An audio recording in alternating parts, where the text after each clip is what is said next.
you hear that, you know the mic is open. A great theme by my guy, Adam Spry. It's catchy. It's everything I want, and I hope it just is an earworm that you can't get enough of. But the mic is open. It's a brand new podcast that I created. My name's Alan Hoshida. If you don't know a whole lot about me, I'm just a guy who was an intern with a dream to do sports his whole life, and that's come to life. I've been very blessed to realize my dream. Most recently, now I'm the Sharks pre and post host for NBC Sports California. So that's the main gig. But I also wanted to create a space where it wasn't just about sports, because we all have interests outside, and I didn't want to be pigeonholed into just sports. Of course, we're going to talk about the Sharks a lot as this offseason goes on and throughout the year, but we're also going to talk about a lot of other things because I have a lot of other interests outside of sports. I grew up doing musical theater, so I'm big into arts. I just went to my first WrestleMania, but most importantly, I'm also a dad, and I wanted to find an area where we could talk about all those things and also talk about dad life and dad advice. I'm a girl dad of two, so a lot of my guests, they may be friends or anybody else, but we're going to talk about dads because that's a big thing. Why do we always have to talk about just the professional side of things? Let's keep everything together. And first and foremost, we're starting the mic is open with my guy, Rob DeMello of KHON2, the sports director over there. He is, if you don't know, basically one of the leading voices in the Hawaii market when it comes to sports. He's been doing it since he was 17, and he doesn't want to go anywhere else. And that's why I wanted to bring him on because, A, he's one of my good friends, and I know we're going to get into some great story. We're going to talk story. We're going to talk about the Aloha spirit and being an ambassador of Aloha. We're going to dive into a lot of things that don't just have to do with sports because he's also a family man. Like I said, going back to that dad stuff, we're going to talk about everything. So first and foremost, up on The Mic is Open, it is Rob DeMello. The mic is open, my friend. What do you need to get off your chest? What do I need to get off my chest? Well, I do realize that as I sit here and we're about to do this, that you bring on the Hawai'i guy and I'm in like a full-on parka, which makes zero sense. But you understand better than anybody that the KHON2 Sports office in Honolulu, Hawaii is like a meat locker. Oh, yeah. And so every day that I come into work, I have to bundle up because it is absolutely freezing in here. Rocky Balboa is in the corner punching meat as we speak. And then the other day, I walked out of here still wearing this puffy jacket, and it's 109 degrees outside in that KHON2 garage. So, that's what I'm feeling right now. You find the balance. The thermostat needs to be balanced out. And that jacket you're probably wearing, you've been wearing that one probably for like 10 years, and it's just been sitting on the back of your chair that's just there, ready for you to come into work. Yeah, thanks for exposing that it's never been washed, by the way. So thank you very much. It might have been washed at one point. Maybe not. But you don't sweat in there because it's so cold. So you're good to go. Good point. Good point. Well, I want to start with, we are going to talk a little sports because we have to, and you're the Hawaii guy and you're my guy, but something that always stood out to me in our conversations, especially when you were introducing me to the market. Oh yeah, spoiler alert, if you don't know much about me, because it's the first podcast and you're like, who the hell is this guy? I worked with Rob over at KHON for 3 years, felt like a lot longer, but learned about Hawaii all through him. But the one conversation that really stuck out to me is like the Hawaii market. And you pitched it to me as an up-and-coming guy that was trying to figure out what my next step in my career was Hawaii the right market for me? And the way you describe it, I think everybody should hear, because I don't think you look at Hawaii and you're like, oh man, this is a mecca of sports, or there's all these storylines. But really, like on any given day, there's 5 or 6 different things that you're deciding what is important. Oh, absolutely. And what makes Hawaii unique, and you bring up market size, where I don't even know where it's at number wise, probably like in the high 60s or 70s or something like that. You know this stuff better than me. I think it's like 61 or 66. Okay. So it's interesting because the market size is based on, the amount of people in that area. And in Honolulu, Hawaii, where all of the TV stations are, that's accurate. But the interesting thing about Hawaii is that it's statewide, right? And I don't know how many other places in the United States have television stations like that, where there aren't a bunch of regions that make up the television market in a state. It is one and only. You have a Fox affiliate, you have an ABC affiliate, and then you have a NBC CBS merge going on, and it covers the entire state of Hawaii. So whether you're on Kauai or Oahu, Maui, Big Island, Molokai, Lanai, I mean, you go down the list, no matter where you are, that's the TV news for you, and that's the newspaper for you. And there are a couple of newspapers in some of the neighbor islands, but as far as television goes, that's it. And so even from a sports standpoint, no pro sports, but even covering high school sports is so tricky here because you're covering it statewide, Yeah. where you're not in a region and you're seeing who wins that league that represents the community that you're covering, and they go on to the state tournament. Every single one of those teams in the state tournament is the team that you need to cover and cover it very closely. And so yeah, I've always felt that if you can do sports here, it'll set you up to do sports in really large markets because of it. And when you look at the history of the sportscasters in the state of Hawaii, from Neil Everett to Larry Beal to Jemai Webster at NESN, yourself over in the Bay Area, Taryn Hatcher in Philadelphia, and that's only just within the last, 20, 25 years. Um, this place really sets you up for that because of everything that you need to handle and keep track of all at once. And it is a myriad of sports. Surfing gets thrown in there, right? Yeah. And then all the sports that you normally cover in the continental U.S. So it's really interesting. Well, I think it's also you see these people who have go on, and I think Hawaii, the market, also teaches you about details and names and how important that is, and doing your homework. Because if you come into the islands as an outsider and you represent yourself as an outsider and you don't feel like you're part of the community, it's going to be shown real quick, right? Like that's something that I tried my best to assimilate myself. And I think that's also a good lesson where you go out throughout your career is you really have to feel like you are part of wherever you're at. And if you try and look at it from the outside perspective, that's what you're going to get out of it as well. And Hawaii is going to chew you up and spit you out if that's how you're going to be. It's all about respect at the end of the day. Yeah. It's giving respect to the place that you're at. And no matter if you're in Honolulu, Hawaii, or Des Moines, Iowa, every place has its uniqueness, and you need to respect that. And you need to go into it with the understanding of like, hey, I'm not going to act like I know everything there is to know about this place, and that's the role I'm going to play. You almost have to tip your cap to the viewer and make sure that they understand that, hey, I am doing my best to respect you in this way, and I'm learning as we go on. And I think that's something that was really important for you coming in, that you gave that respect. You didn't try to trick people into thinking that you know more than them about Hawaii sports, because at the end of the day, you don't. Right? Yeah. I mean, there's a lot of people that are watching that are going to know a lot more about Hawaii sports than you did coming in.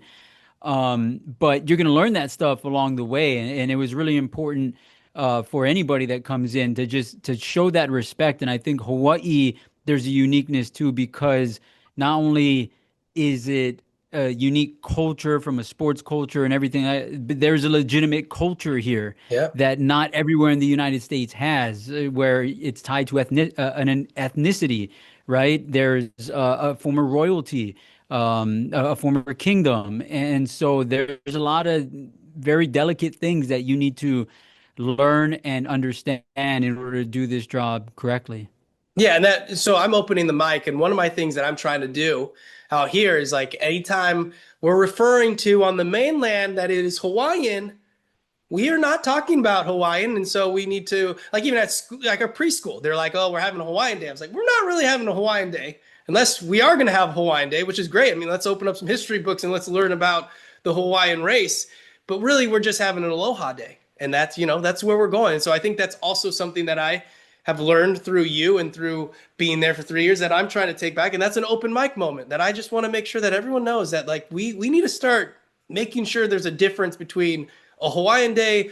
When you have your theme parties, that's not the same thing. And let's start naming it what it is. And hopefully I'm allowed to do that. Do you think I am?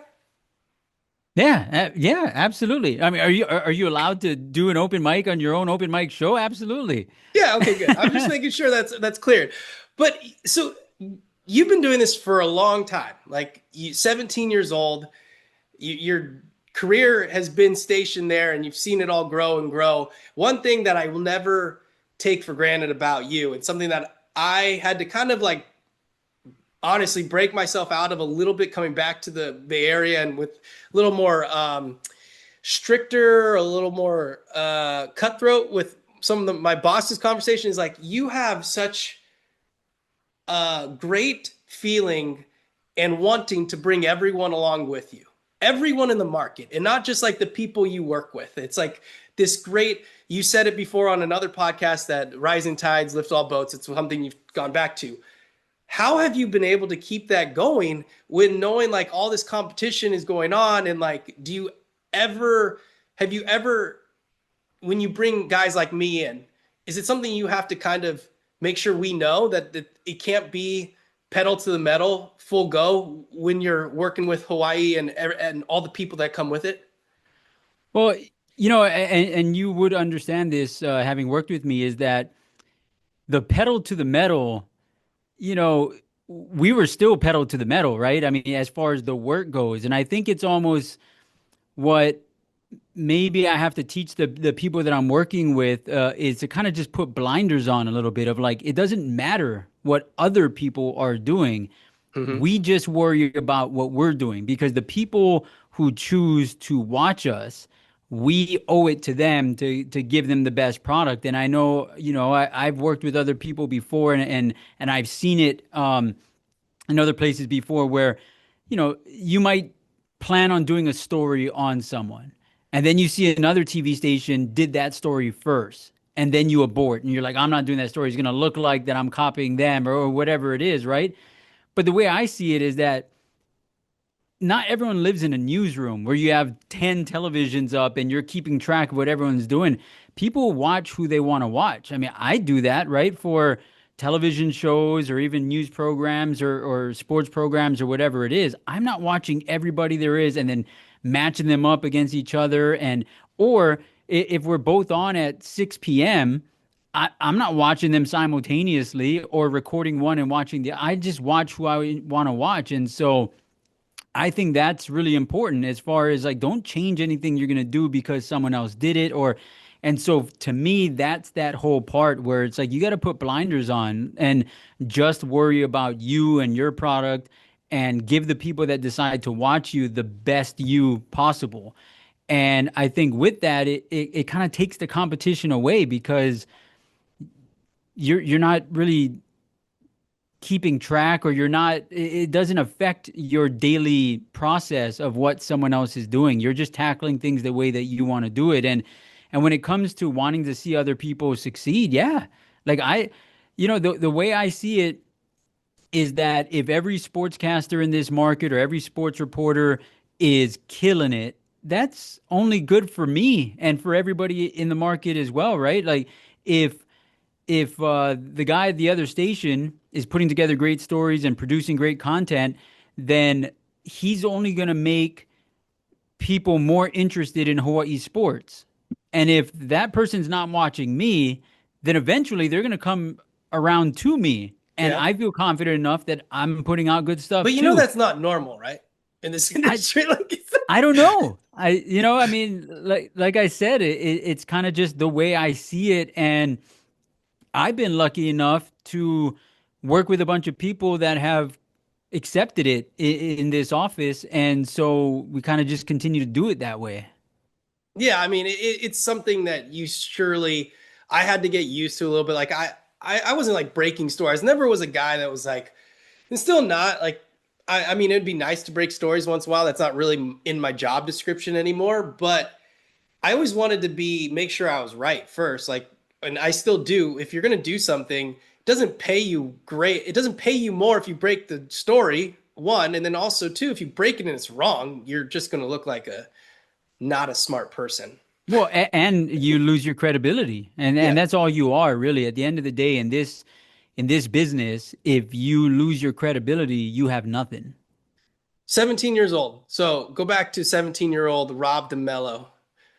Could you see this right now at this point? Did you see this type of length in your career? I know you've told me stories back before, but I know you're not someone to do this. You hate praise, one. You just don't like talking about yourself. You don't like knowing like that people like you are a voice of Hawaii and you're someone that gains the most amount of respect when you're talking about respect. But did you see this when you first signed up and walked through that door with Neil Everett? No, and so I was actually 15 years Oh, old. I was oh, nice. I was a sophomore in high school, and no, I didn't. And the main reason is how it happened. And you know this story, but I'll share it. Is I always wanted to do this since I was 5, 6 years old. I wanted to be a sportscaster. I loved sports. I loved writing. I loved talking, right? And all these things. At a young age, I was able to figure out that, like, okay, there is something you can do when you grow up that all those things are involved, and it's being a sportscaster. And I always loved Hawaii sports more than I loved sports in Hmm. general. And Yeah, yeah. so I really did see it at a young age, and I kind of never ever in my entire life thought about doing anything else.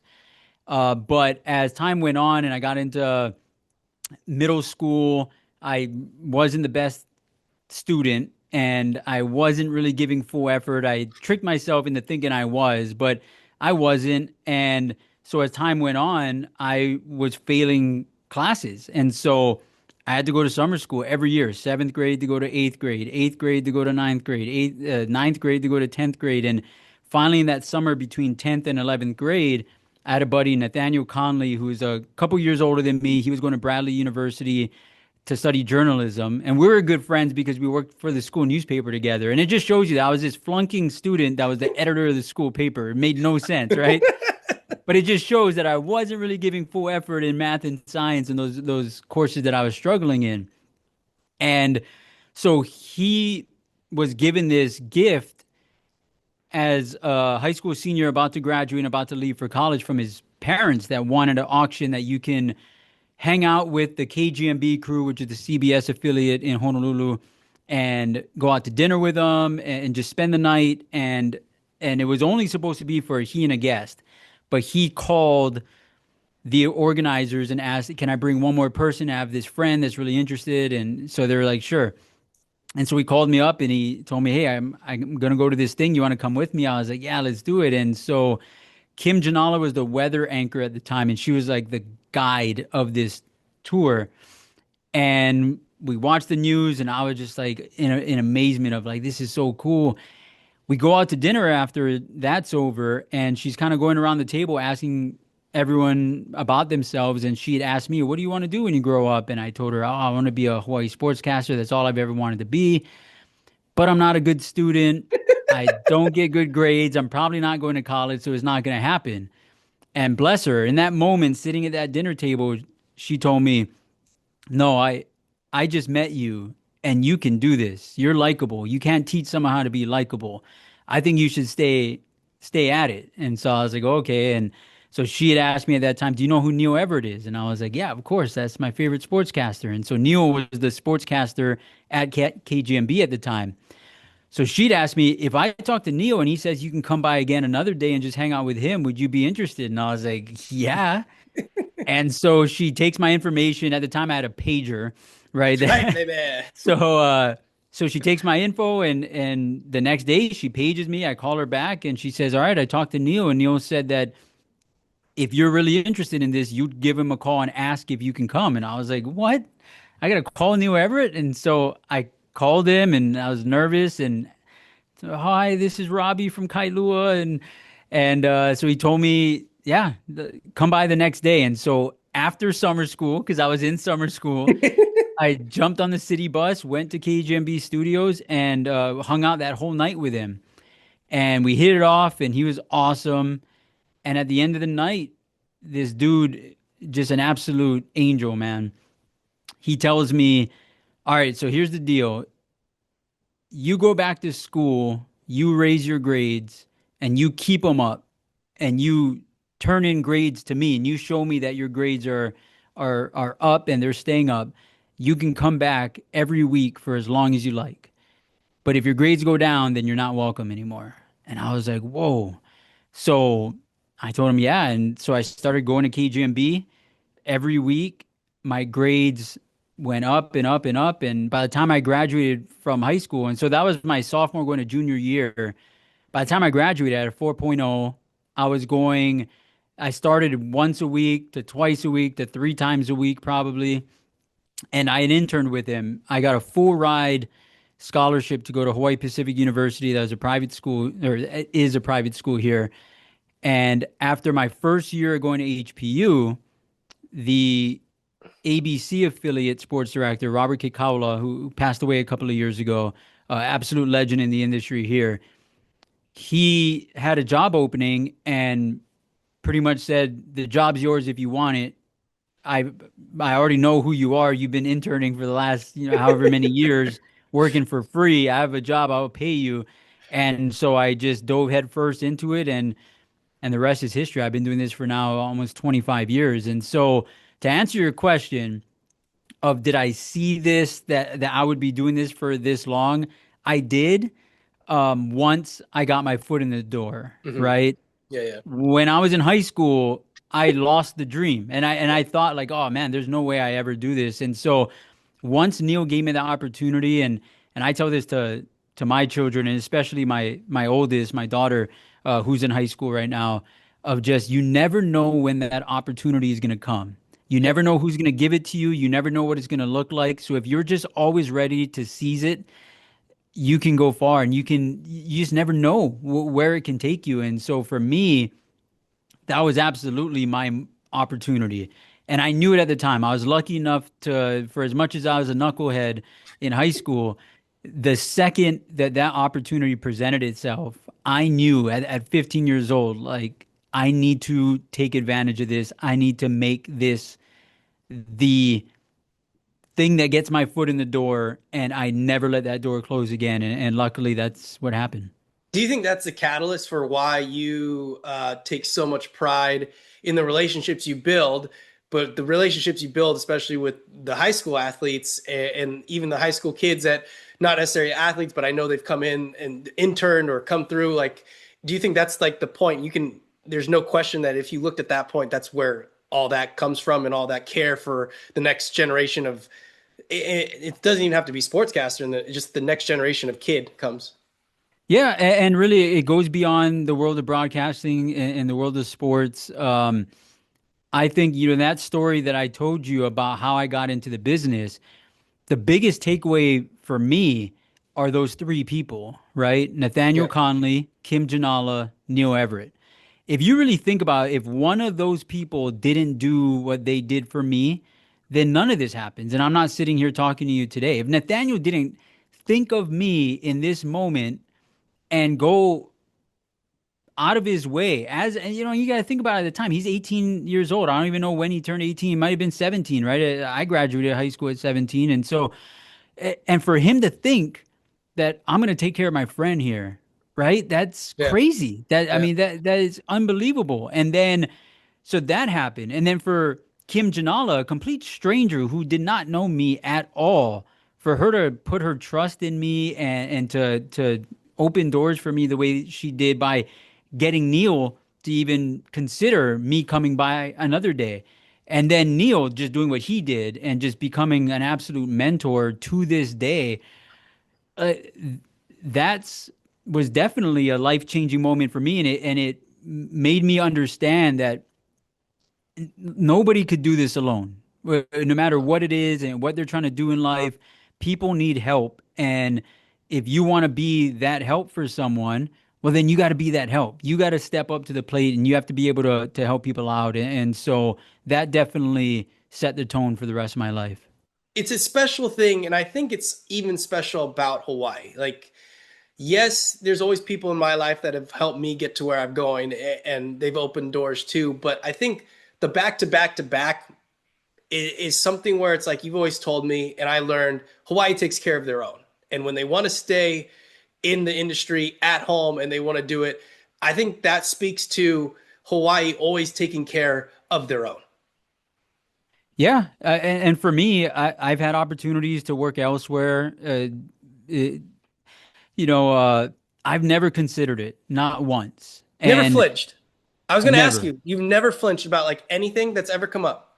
not Not once. even that And, Alabama sports director job no, that came up. it was Arkansas, Oh, right? It Arkansas. was Arkansas, yeah, and that was a Nexstar, like the one of the, like the head honchos at Nexstar You know is what this like, guy needs?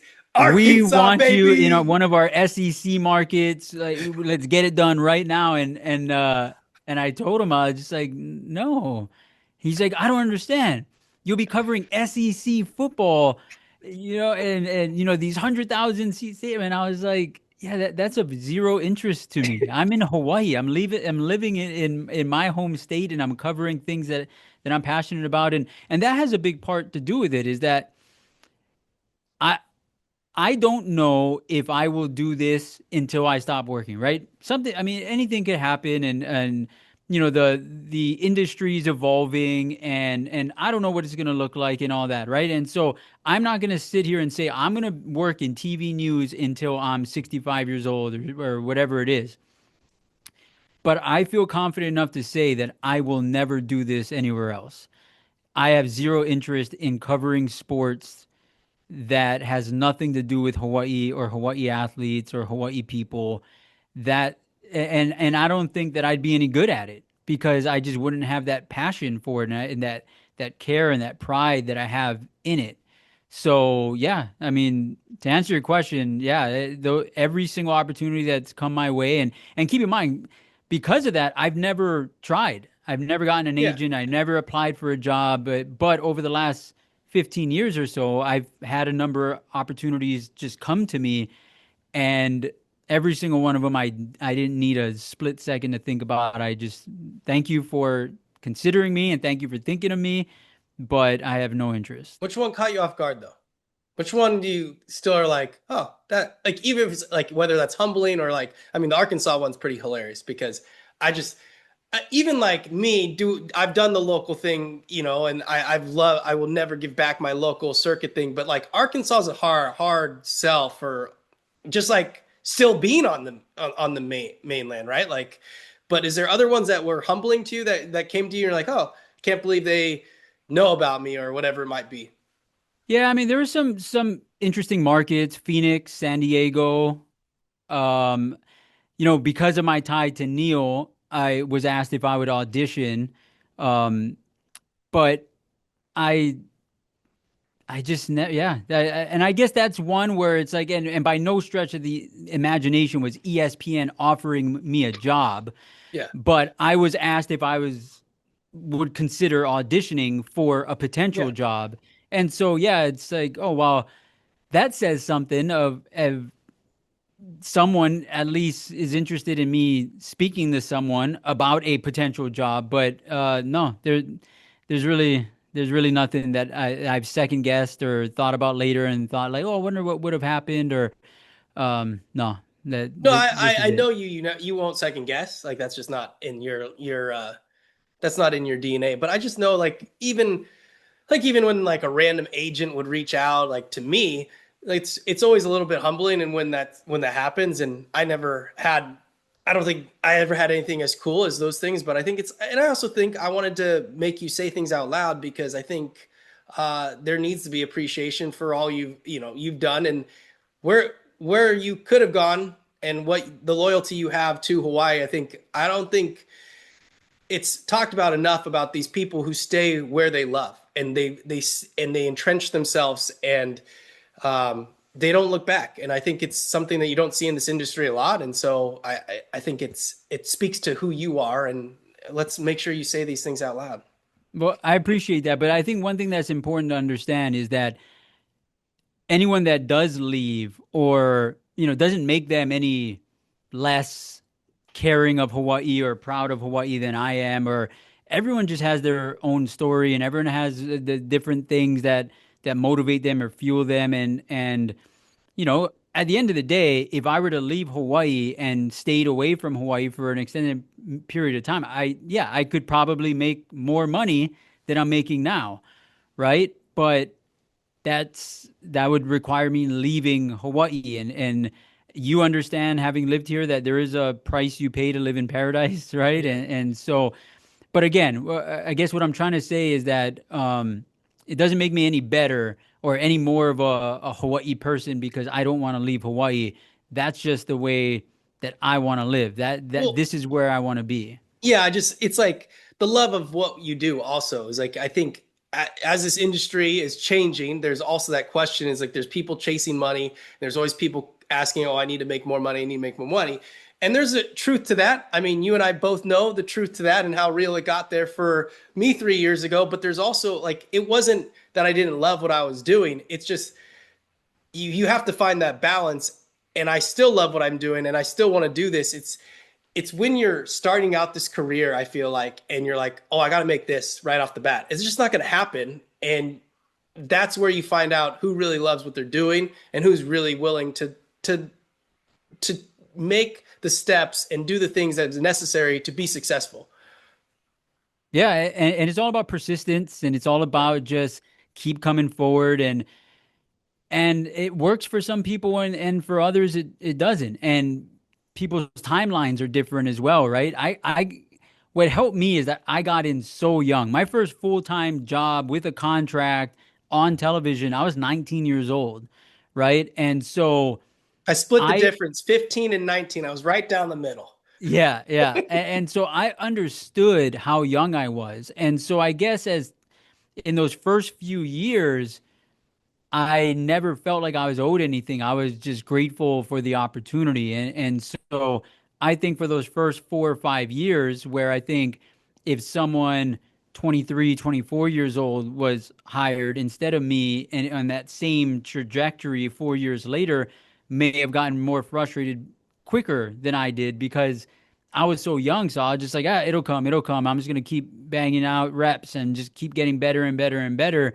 And then in the blink of an eye, you're 29 years old and you have 10 years of experience under your belt. And then, and as I explained to you and many other people in local news and whether it's a sportscaster, newscaster, weather anchor, whatever it is, like you're worth what you're worth to that community, right? And so if you stay in one place long enough, then you're going to become very valuable to that television station because you become part of the fabric of that place. And I think so for people that bounce around market to market to market, they never really get that. And so they always seem to be frustrated because they haven't earned like found their place in that community yet to warrant the pay, Yeah. right? And then they get frustrated, they leave, and then you got to start all over again, and you're the new guy in a new place again.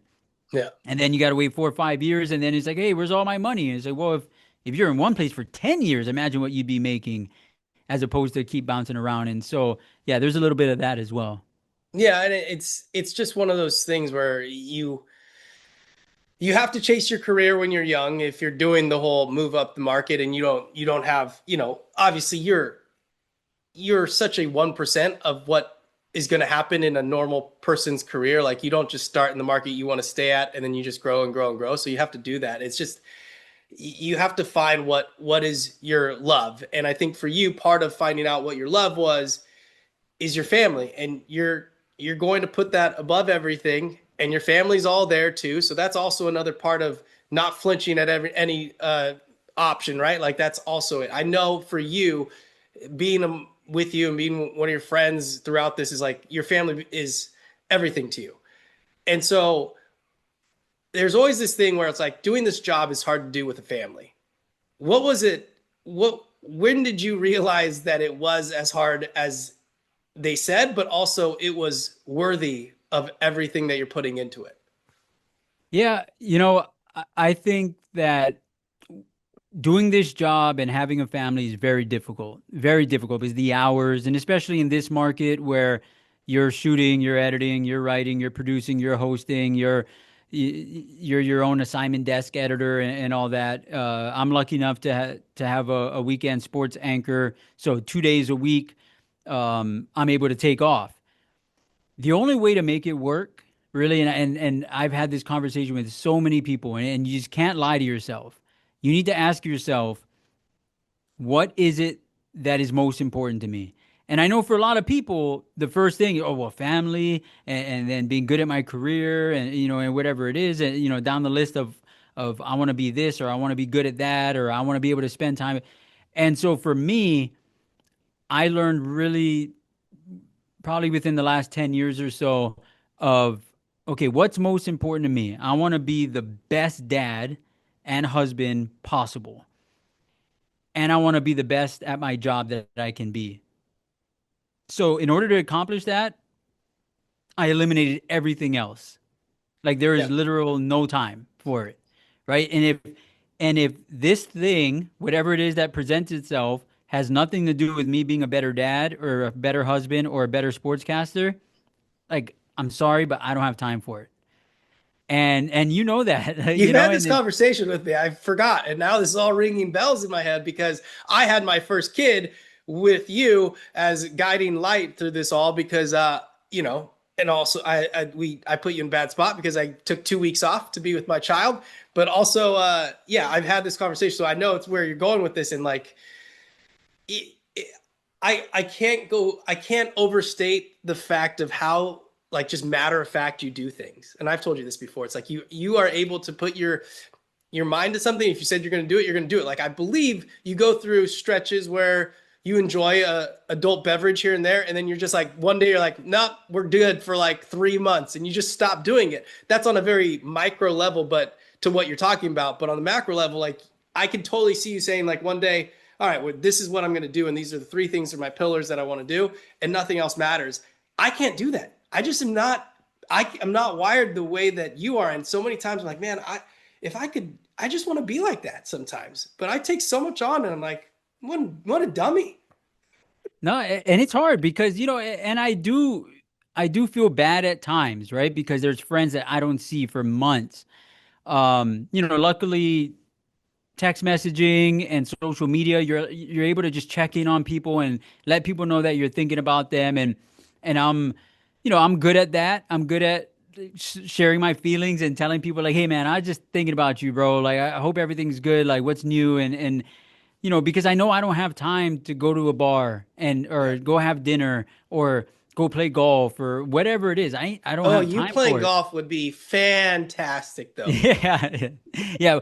I think that'll happen one day, but when all the kids are out of school, right? Because then, that's one thing I could add to the plate. But yeah, so all of those things just don't exist in my world, right? And so I was on a podcast earlier this year, and I felt so bad because the host kept asking me like, "So what do you do on your free time? Like, what's your hobbies?" And I was just like, "Yeah, I work really hard. I work probably 10, 12, 14 hours a day, and then when I'm not working, I'm just dad, and when I'm off, I'm dad. I don't ever want to miss a game or whatever it is that my kids are participating in, and so if I'm not working, I am with my wife and children. Like there's literally no other people I hang out with, right? And Yeah. so um and I just felt bad because like it's just like, okay, but outside of your family, like what, I mean, you golf or Well, you that's into why I hiking or wasn't ever going to ask you, what are you doing in your free yeah. time or what do because I just know it's not happening. So why, like Rob DeMello, I could count on what he was going to eat at lunch. It was something that was green, starchy, a little starchy, like, and it was just going to be vegetables. And there was not going to be like salt or pepper on it. It's just going to be like steamed vegetables. And then, this is his life. I would be like, what am I doing here? I've just felt like I was just always eating the most on the desk, which was probably a filthy mess. Like I was like the other side of the spectrum. And I think maybe that's why it worked. Oh, totally. I mean, really, at the end of the day, we're the total odd couple, right? And like in the office, and yeah, totally. And it would be funny. You'd walk in with like a piece of cake. I remember, like you'd walk across the street to the Foodland Farms, and you'd come back with a piece. And I'm like, I didn't even know they sold slices of cake at a grocery store. Like, It how was did you probably even? Halpia chocolate pie. Yeah, yeah. And so it's like I didn't even know that that was a thing that you could go and do that. And so, I mean, but again, that's why it worked though too. I mean, you're one of the closest friends I have in my life, and one of the best coworkers I've ever had. And so, yeah, but a lot of it worked because we taught each other things, and our personalities were a little different, and so we kind of met in the middle a little bit on a lot of things, and I thought that it made us better people for it, for sure. Oh, 100%. I mean, there's so many things I still think I'm like, oh man, what would Rob do? Stay calm, stay calm. Don't go out, don't spin, don't spin. One thing though you have is new for you is your dad's car, the El Camino, right? Yeah, 967. So that is maybe a little hobby, right? That's come around here. That's an old dog learning new tricks there. yeah, I yeah, a looked, little. wait, I gotta tell you this. So I was like, okay, what can I say as a nickname? I was gonna be, oh, you're like a gearhead or, grease monkey, but I wasn't sure if I, can go that way. And AI on Google told me I could call you a Wrenchy McBookface. And I thought you'd love that. I like it. Yeah, I'm gonna have to change all my supers for the news later Wrenchy tonight. McBookface. But yeah, so my father, my entire life was a collector of El Caminos. That was his obsession. He was super into cars, and that car in specific. He passed away a couple of years ago, and when he passed away, he had a 1967 El Camino that was pretty much done, that he was working on, but still a few things needed to be done. And so one of his buddies and I were talking and saying like, "Hey, we got to finish this for Pops." And so together we did it, and by no stretch did I know what I was doing. And so he taught me everything, and I just told him like, "Hey, I don't need to know how to work on cars. I just need to know how to work on this car," Yeah. because I told my dad that I'd keep this thing going. His grandchildren would be able to ride in it and hopefully maybe even drive it one day. And so, yeah, so I guess you could say that that's a little bit of a hobby. On Friday mornings, I will just take it for a spin, make sure it's still running, whatever needs to be done, try to do it. And that's kind of what I do outside of the random errands I got to do before the kids need to be picked up from school on Friday. And so, yeah, and that adds to it because when you were here, my youngest Nico was probably not even in school yet, right? So on Fridays, No, I you think were I just just, going through the process. Or maybe you yeah, started school first year. maybe I think first preschool year. or, and so, yeah, and then even preschool, you're not in school till 3 o'clock like you are the other grades. And so, I have more times on a Friday morning now also. And so, yeah, that's something I added to the life there. I'm learning the joys and the disadvantages of preschool. I feel like I've been sick for about a year Oh yeah. since Cameron has started. But, a few hours in the morning, a few days a week is nice to only have one child. So there's that. But yeah, I mean, we're still sick. There's no time off. It's like you're saying, like your days off, you're still got to be dad. And you still got to make sure you have enough energy to do dad. And especially when you're doing our job, where sometimes it's like 12-hour days, you still have the other hours that you have to run around these menaces of life. And speaking specifically about our children and our young children, they are menaces of life, and it's always hard. Not hard, but it's a challenge, and something that's the biggest thing that I learned is like I have to now still be ready to go after whatever happened at the office, or if I had a good or bad show. Like it's still got to be go time for dad. Yeah, I mean that's it for being a parent. The best ability is availability, right? And Yeah. so when you become a parent, you just have to be able to accept that you are no longer the most important person in your world, right? Because there are these children that depend on you, that you need to teach them things, and you need to be there for them, and you need to help them through the things that they can't do themselves. And so, for me, I and I'm sure some days are harder than others, but I think I've always gotten a boost of energy going home, which isn't always great because then too, it's like, that they go to bed and then now you're like wired of just like, Yeah. and so, with that being said, most of the time I'm getting home and they're already asleep, right? And Yeah. and Yeah. especially my youngest.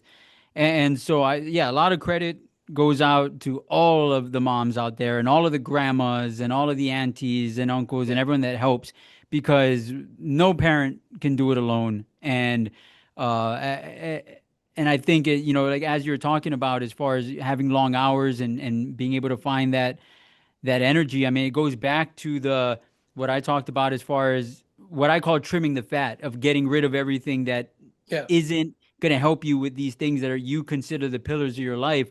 That's why you do it, is so that you do have the energy to be able to take care of your children, to be able to be a good husband and everything. That's it. That at the end of the day. I was a great husband and went to WrestleMania by myself. That's how great of a husband and a father I was. So I didn't earn great brownie points during Easter weekend this year. Was not great. I only use that as a segue because, of course, also par for the course for you and I is we decided we were both going to reinvest ourselves into wrestling and WWE after I had decided to come back to the mainland. But what are you enjoying most about wrestling these days? Are you still in it? Oh my Not gosh, you are gonna really. let me down. Yeah, I know. Oh, no, no. So Boo. I keep track of what's going on, but it has definitely, the football season ruined it for me, right? And that's kind of what happens, right? Is the summertime where things get a little bit less hectic. You're still as busy, but it's just less 100 miles per hour. That's when I'm able to go home at the end of a night and be like, yeah, let's turn this on to see it. And then football happens, and then that just goes, and then it's hard to kind of get back in, because then you're like, wait, what's going on?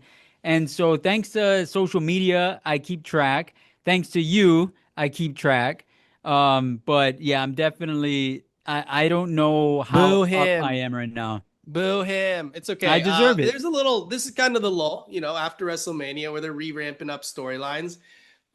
Saturday night main events have been pretty good of late, but yeah, we were going through power rankings. I won't do this to you. We'll go through power rankings maybe next quarter when we check in about our things that we are talking about other than sports, because I'm going to make you do a wrestling and for us to speak kindly about. I'm down, man. And see, and it could be historical too. It doesn't have to be Well, right in no, this because I moment, don't right? really know historical. Like I am very modern. What is happening now? Well, My then memory then it doesn't works. go back a lot of ways. See, and then it works, because then you're handling the present day, and I'll be the old geezer guy.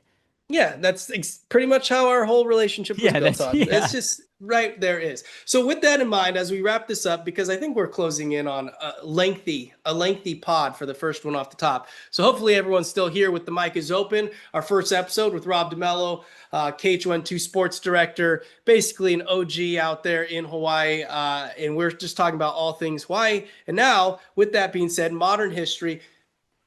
I don't know if you've seen this on social media, the blind rankings. Have you seen these videos? Oh, okay. Yeah, yeah, yeah. Okay. So I was going to give you five of recent biggest impactful Hawaii sports moments. I was going to give you five, but then like I started making the list and I was like, oh, these are a lot and I don't know which ones to take out. So now there's 10. So haha, good luck. Oh, wow. So we're Okay. going to do blind rankings, and this is all modern since like 1980, let's say. Because Okay. I like you said, going back, I'm not going to pretend that I know deep cuts. I probably have heard of them, but I wanted to do things that I knew. So, All right. blind ranking 10 moments in recent-ish Hawaii sports history. I'm going to start you off with the men's volleyball back-to-back national championships. Okay, that's significant, because when you look at national championships for the University of Hawaii, and if you're saying in the last probably 25 years or something that list is going to be, those are it for the University of Hawaii. So that deserves a pretty high spot. I'm gonna go And actually, with there might be one on here that's before 1980, just so okay. you know. All right. So I'm gonna go, and for anyone listening that doesn't understand, men's volleyball or women's volleyball, the sport of volleyball, huge in the state of Hawaii. And the best way to describe it is wherever you are, if hockey is in that town, you replace hockey with volleyball, and that's how big volleyball is. Yeah. Right? Is that a fair Yeah, I mean, analogy? like we've talked about it, volleyball, the Big West volleyball is like the SEC of men's volleyball. You're getting the best international players coming to the University of Hawaii. I mean, they're all freshmen and youngsters this year, and they still were in the Final Four. Like it Well, and is the sport, and it's and sold it's not out. only, yeah, that's the part, is that it's not only that they're really good at it and the Big West is really good. It's 10,000 people go to these matches, And right? it wouldn't even matter if like the Big West tournament comes through there or went through there last year, and they were sold out even when they weren't playing, right? Like the semifinals and finals, in the matchups, they're usually maybe not sold out, but there's probably 5 to 6,000 people, which isn't going to happen in any other market. So go on with All where right, so you're I'm gonna putting this. say, yeah, I'm gonna give that number 4. Number 4. Wow, that's good. All right, Marcus's Heisman. Ah, man, I'm gonna go with number 2, All Marcus right. Mariota. Now, the thing you gotta understand, born and raised Sorry, I just used Hawaii. first name. That's my bad. Mariota's Heisman. Yeah, yeah. So, born and raised Hawaii guy, winning what you could argue is the most prestigious individual award in sports, right? I mean, in American sports, like that's like the right, because all the other MVP trophies, no one calls it by the name that it's named out. I mean, the Heisman Trophy is just iconic, Yeah. and for someone from Hawaii and the kind of person that Marcus is to win that award, that is extremely significant. I'm going to say number 2. All right, so we have 2 and 4 off the board. There will be a cool graphic at some point here when we put this out there. So already off the board. So we're already cutting things down. Max Holloway's win at UFC 212 against Aldo. Oh, That's his 212 first against. one, right? Yeah, yeah, yeah. That was the first undisputed title Hmm. that Max Holloway won. It was in Brazil. That was a big deal, man. I remember when he arrived back, there was a big celebration at the airport. It was incredible, and that was extremely significant. But not the biggest Max Holloway moment. So that's gonna go down the list. I'm gonna go, if we're at 10, I'm gonna say number 7. What's Max's biggest moment? The look away punches? The BMF title, the UFC 300, the knockout as time expired against Justin Gaethje. Yeah, yeah. I think that became the moment, And probably that was on the the heels greatest of when moment in Hawaii sports combat sport history. and that was on the heels of when he was just out of his mind the fight before, right? Yeah, well, so the BMF title, I think he was coming off of a loss actually, um, to Volkanovski. Okay. So in the featherweight title, and so he got this BMF title fight, just a big legacy fight for him, and just to win it in that fashion was incredible. By the way, every single one on this list are bangers. I am not making this easy on you. So you said 6. You said 6 there, right? I think I said 7. You said 7. All right, we said Come on, you 7. need to be writing this down or I should something, be bro. I'm writing not this gonna. down. Uh, 1989, Hawaii slapping the rivals that are BYU. Oh man, see, now this is getting hard because 2 and 4 is already done. I have a Oh man, that was a moment. That was 50,000 fans at Aloha Stadium. BYU was the big brother that you just couldn't beat. In 1984, BYU was national champion, and so for your rival to in your conference to win a national championship, and even though at that time there was no Power Five, Group of Five, everyone understood what the landscape was, and then to get that win was incredible, and probably up there in some of the most iconic moments in Hawaii sports history. And so I'm gonna go. I'm gonna go number 3. Number 3. Okay, I am going to write these down. So that's sandwich between Marcus Mariota winning the Heisman Yep. and UH men's volleyball going back-to-back national titles. Yeah. And this other one is maybe more for me as a golf guy, and I'm going to sandwich them together because that's what I'm going to do. I wanted to break them up, but I don't know. I didn't know how I could do it with having like 10. So let's go Sony Open, Tad doing what Tad does, but then also in conjunction, I know it wasn't the same tournament, but Michelle doing what Michelle did, where did those, if you clump them together, is it unfair to clump them together? No, you could just say, I mean, I don't know if you want to call it the Sony Open moments, because then if you did that, you probably got to throw David Ishii in there for Yeah. winning the whole thing. But yeah, I mean, Michelle Wie as a teenage girl, finishing, I believe it was one stroke off of making the cut at the Sony Open at Waialae was huge. And then just a couple of years later, Tad Fujikawa making the cut as a high school student at Moanalua. That was big, man. That was big time. I was covering both of those moments, and in those given moments was the biggest thing happening in the state of Hawaii, bar none. And so I'm gonna throw that at number number six. Number 6. All right. Putting it at 6.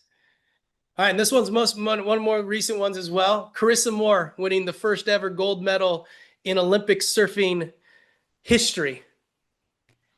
Oh man, yeah, this is a hard game to play, bro. This is difficult. This is difficult. Those first couple, I was like, this is easy. Yeah, that one's there, and then now I'm like, oh boy. Uh, yeah. I mean, you figure surfing is the official state sport Yes. of Hawaii. And then so to have the greatest female surfer in Hawaii sports history or Hawaii history win the very first gold medal at the Olympics in that sport is awesome. So much so that if you drive through Honolulu, There's a mural. There's there's a Obama mural of down the no, street, and then there's yeah, Carissa Moore on like literally, I don't know, a mile away from each other. Like yeah, well, those are the and murals. Duke Hanamoku next to Carissa Moore Yeah. on that mural, and that's on King Street, on King and Pensacola, I think it Yeah. is. Uh, man, I don't know what's left. Can you tell me Okay, what? you got 1, 5.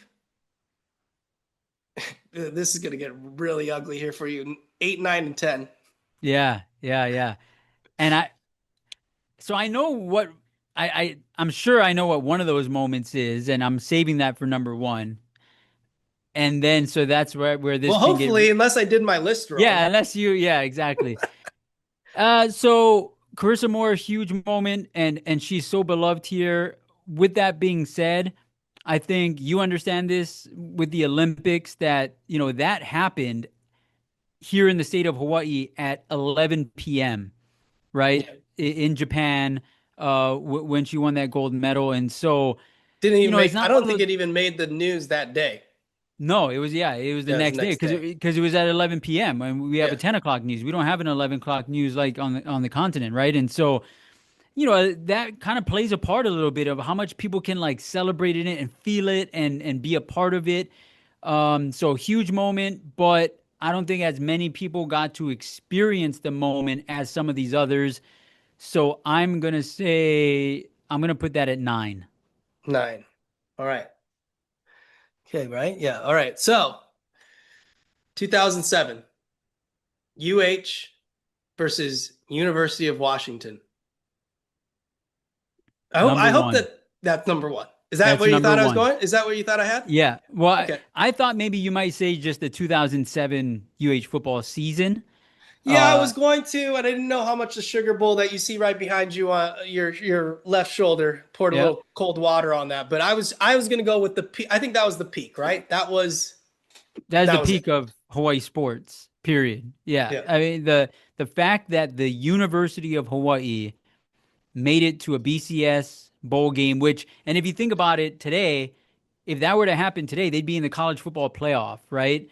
That was just unimaginable, especially when you look at in 1998, Hawaii went 0-12, and into the 1999 season was riding an 18-game losing streak. And then, boom, in 2007, you go undefeated in the regular season. Along the way through that journey, so I'd say from the journey is when June Jones was hired in 1999 and immediately takes a team that was 0-12 and puts them into a bowl game, beats Oregon State. They win the conference title in his first year. And then that journey continues with a number of wins over big time programs. Hawaii beat Alabama in 2003. In 2004, beat Michigan State and Northwestern and Purdue. You know, it leads you up to 2006. Colt Brennan has one of the greatest individual seasons in college football history, making himself a Heisman contender in '07, becomes a Heisman finalist, and then Hawaii makes it to the Sugar Bowl. And yeah, they lost to Georgia 45-10. It was not pretty, but the fact that it happened, I think, is just something you can never take away from the people here in the state of Hawaii, from that program. It's incredible the amount of people that traveled to Louisiana from Hawaii in that game. I mean, thousands and thousands and thousands of fans. That is, without a doubt, number one in Hawaii sports history. You got two more. I think you're going to be okay with one of these. I think the last one, we might have to do some juggling or pretend that we did some juggling. The 2016 tourney upset of Cal. I'm going to put that at number 10. Okay. I mean, obviously, it's great. It had never been done in this University of Hawaii basketball program history, and that's win an NCAA tournament game. And people really cared about it. It was incredible that they were able to get that win and advance to the next round. They almost beat Maryland. I mean, they were beating Maryland at halftime, and I was already on the road for 2.5 weeks at that point, 3 weeks. And so I remember at halftime, you know, if they would have won that game, then they would have advanced to Lexington, Kentucky for round 3. And I was like, oh my gosh, I'm going to be away from home for a month. And you're going to be in Lexington. You probably would have been the happiest guy going to Lexington. Oh, absolutely. Yeah. By no stretch was Next time we're doing the top 5 blind rankings of Rob DeMello's American cities, and you guys would be in for a treat. You would never see it coming. Yeah. So, but with that being said, when you stack it up against other great moments in Hawaii sports history, I think that one lives at number 10. Okay. And the last one, you do have 5 open, so maybe this actually works out pretty good for you, actually. The greatest upset in NCAA men's basketball history. Chaminade over Virginia. Chaminade beating Virginia in 1982. To this day, and I don't care what anybody says, the greatest upset of all time in sports history, because you know you'll see a 16 beat a 1 in the NCAA tournament, and that's the greatest upset ever. But it's still 2 Division I programs playing against each other, and one of them knocking off, and in most cases a conference champion, right? Because that 16 seed is probably a conference champion from a weaker conference, and so when you think about an NAIA program in Honolulu, and you understand this better than anybody, is that Chaminade is a speck on the map, right? It's not this huge college campus. It shares a campus with St. Louis a high school. And the high school probably has more notoriety than the college, without a doubt. Yeah, because it's the high school that produced Marcus Mariota and Tua Tagovailoa, Benny Agbayani. And so, it is incredible when you really think about it. I mean, the athletics office was the size of a porta potty, you know, like, and that program beat number 1 Virginia, Ralph Sampson. That is, I don't know how you ever beat that, right? It would have to require another situation like that, and so that's just so unlikely to ever No, there's no again. number 1 team in the country playing an NAIA team, let alone like a D2 team. I mean, they would play maybe a D2 team, but not NAIA. Yeah. So, I mean, if I could redo this, maybe I might put that a little higher, but I think I'm okay with number 5. I think I feel okay with this list. All right. So to recap, it worked out pretty nice. I forgot you had 5 open, and I thought, well, maybe want to slide that one into the top 5 if you redid it all over. But you have the 07 football season, UH versus UW. That was kind of the pinnacle, and I got to see the footage of that. Is just fantastic. And so people understand, if anyone doesn't follow UH sports or UH football, that win over Washington was the last game of the year. So that at that moment, everyone understood that if you beat Washington, then you get into the BCS, because you will finish at whatever They were eighth in the country, I think, or ninth in the country, and you would get that automatic spot as a group of five team if you finish above a certain. So there And was no they're down mystery. three scores, right? They were down 21-0 in the first Yeah, quarter. that's right. And so, and then Colt Brennan led the way and led the charge, and they ended up winning that football game. And the fans rushed the field, and Colt got carried Some of the, by fans. It was just incredible. some of the best college football footage I've ever seen, archive footage ever. So yeah, that's number one. Number two, you have Mariota's Heisman. Three, the 1989 UH slapping of BYU. Men's volleyball back-to-back national champions. Four, and if anybody also doesn't know, they played in like four of the last five. They are very, very good. It's four of the last five, right? Is that correct? Yes, sir. Yep. That's right. Yeah. And then you have the Chaminades upset. You have the Sony Open Mania at 6, Max at 7, 8. Where's 8? Do we not have an 8? No, we have an 8 somewhere. Maybe we don't have an 8. I I Gosh, don't I'm so remember. good. You're I'm supposed to be so writing good at this this. down. Chris at 9, and then you have the Cal upset at 10. So Okay, so I'll give you an 8. I'll give you an 8. give me All an 8. right. We'll put something in at 8, and it probably doesn't deserve to be at 8, but that's the only spot for it. And that's the Little League World Series Championships by Hawaii, right? 2005, Ewa Beach, 2008, YPO, 2018, Honolulu. That when you look at that, and then again, so in fact, you cover a Yep, Little League World Series champion, sure did. right? Yeah. And I had COVID. I remember. So I don't remember that, right? And so that Little League experience was a tough one for me. Yeah, I mean, I think if you look at this list as we wrap this up, because we're pushing an hour here, but it's the adage that I talked about much earlier on in this is that Hawaii loves their own. Like, and it's more so than anything else I've seen at any other market. If it feels like if you took, you know, the love you have for your high school alma mater or your own college alma mater, if you like fiercely love the school you went to, just feel like that is how you feel about the entire state. And then you literally, any rivalry you felt gets thrown out the window when it's like, oh, this Hawaii person, like if Tua's up for the Heisman or if Dylan was up for the Heisman this last year, it's like, that's your guy. And you're gonna go with them as far as possible. Yes, you have the outliers that we could get into. It was like, oh, well, that guy left Hawaii, well, whatever. He's still putting it on, and they're great representations for the state. And I think this list it says all that you need to know about how much the state loves its own people. Yeah, and it's something that, I mean, obviously there's pride everywhere, but I think what makes Hawaii unique is that there's no geographical lines in the state of Hawaii. Hawaii is Hawaii, right? You're in the Bay Area right now. Does that mean that you want to see the Lakers do well, right? Absolutely not. No. And so I think, yeah, and then again, it goes back to what we were talking about earlier about the market of Hawaii and what you're covering. And there's no boundaries, right? And so you have to just understand that if it happens in Hawaii, if it features someone from Hawaii, if there's any kind of Hawaii tie, then people care about it here. And that's what makes this place special. And from a standpoint of covering it and from a standpoint of celebrating it as a person who lives here, I think that's what makes Hawaii special.